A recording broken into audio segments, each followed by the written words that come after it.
Magandang araw kaibigan, samahan niyo akong alamin kung anong energy drink na mapanganib sa kalusugan ng tao, dito sa Pinas o maging sa ibang karatig ng mundo. Ito ay walang iba kundi ang Cobra. Ang Cobra ay isang popular na brand ng energy drink na gustong-gusto ng marami, mapababae man o lalaki.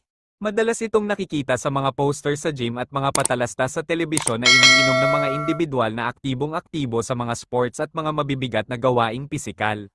Bilang pang-engganyo, sinasabi dito na mas tatagal daw ang lakas, endurance, sa mga pisikal na gawain at tiyak na mas magiging produktibo. Ngunit ano nga ba ang meron sa inuming ito at nakapagdudulot ng ganitong epekto?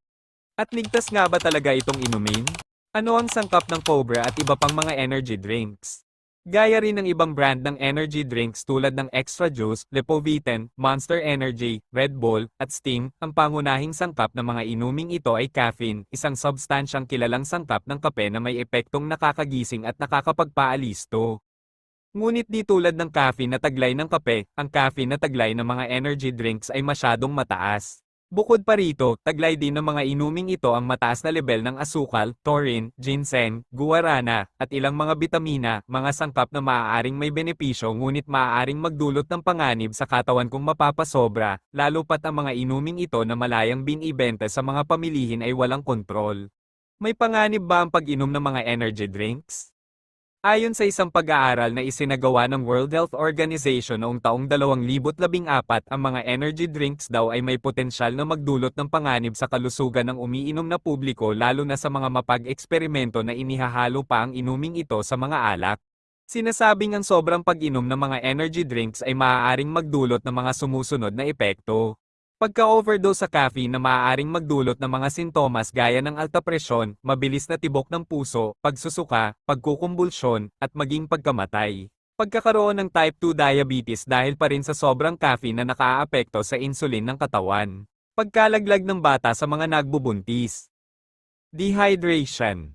Problema sa pag-iisip at sirkulasyon ng dugo sa katawan. Pagiging dependent pag-inom nito. Problema sa mga ngipin. Sobrang timbang. Isa pang ikinababahala ng mga alagad ng medisina ay ang paghahalo ng ilan sa mga energy drink at alak. Ito ay delikado at maaring magdulot ng problema sa pag-iisip na maaring humantong sa ilang padalos-dalos na pagdedesisyon at pagkawala sa sarili. Ano ang mas mabuting gawin upang makakuha ng karagdagang lakas? Payo ng mga eksperto, may mga gawain at pagkain mas mabuting mapagkukunan ng lakas kaysa sa pag-inom ng mga energy drinks. Kabilang dito ang pagkain ng balanse at masusustansya, regular na ehersisyo, at sapat na tulog. Kung nanaisin naman ang agarang lakas, mas mabuti pa ang pag-inom ng kape at soy milk.